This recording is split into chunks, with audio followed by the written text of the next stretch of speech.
তাহলে দেখো তোমার এই জায়গাটাতে ভি ভার্ব কারা হতে পারে, আমার এইটা আগে চিনতে হবে, ওই যে বেসিকটুকু আগে জানতে হবে।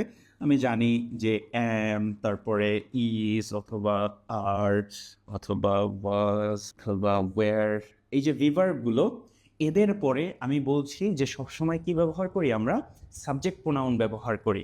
এই কথাটা কিন্তু অনেক ভ্যালুয়েবল, এই স্লাইডটা আজকে সব থেকে বেশি গুরুত্বপূর্ণ, আমি অলরেডি বলেছি। সো দেখো কিভাবে হয়, এই যে ইট ইজ, ইট এর পরে এই যে ইজটা, হ্যাঁ। সো দেখো এই ইট ইজ এর পরে এখানে আমি হি দিব নাকি শিম দিব, এটা নিয়ে একটা কনফিউশন, তোমরা একটু উত্তর দেওয়ার চেষ্টা করো। আবার দেখো যে ইট ইজ অথবা ইট আর দে, এখানে আমি কি ব্যবহার করব।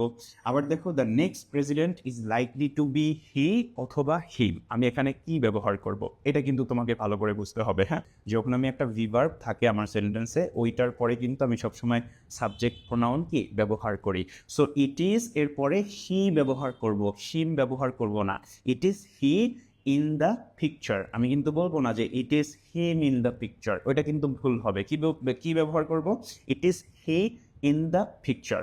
আবার দেখো তোমার it is they who is অথবা আর, তাহলে এই যে দেটা, এই যে এখানে যেটাই থাকবে এটা কি ভাইয়া, প্লুরাল, রাইট। সো এই প্লুরালটাই কিন্তু আমার এই যে হুটা, যেটা একটা রিলেটিভ প্রোনাউন, এই হুটাকে মডিফাই করছে।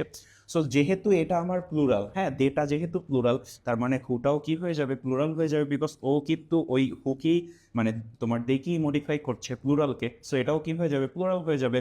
এরপরে আমি যে ভার্বটা ব্যবহার করি, ওই ভার্বটাও কি দিতে হয়, প্লুরাল দিতে হয়। আর এই এই জায়গাটা কিন্তু অনেক স্টুডেন্টস জানে না, তারা কি করে, এই যে আমি বললাম যে I know the people, then who is অথবা আর, তারা ব্যবহার করবে হু ইজ ভেরি ইন্টেলিজেন্ট, কারণ ওই হুটা যে তোমার পিপলকে মডিফাই করছে এবং হু এর পরে যে আমার ভার্বটাকে প্লুরাল ব্যবহার করতে হবে, এটা অনেক স্টুডেন্টস বোঝে না।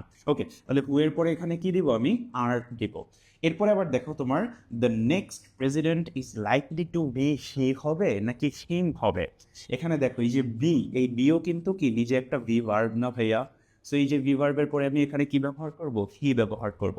এখন মোস্ট অফ দ্য স্টুডেন্টস এটা ভাববে যে the next president is likely to be 100% him হবে, কি বলতেছে হি হবে, কেন হি হবে।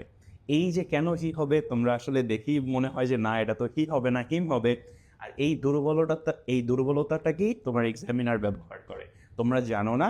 এই দুর্বলতাটাকে ব্যবহার করি কিন্তু তোমাকে কি ভুল করায়। ওকে, আচ্ছা, তাহলে দেখো সেন্টেন্সটা এরকমেরও থাকতে পারতো যে হি উইল বি দ্য অথবা he is likely to be the next president, এটা এভাবেও আমি বলতে পারতাম। আবার এভাবে বললাম যে the next president is likely to be he. Okay,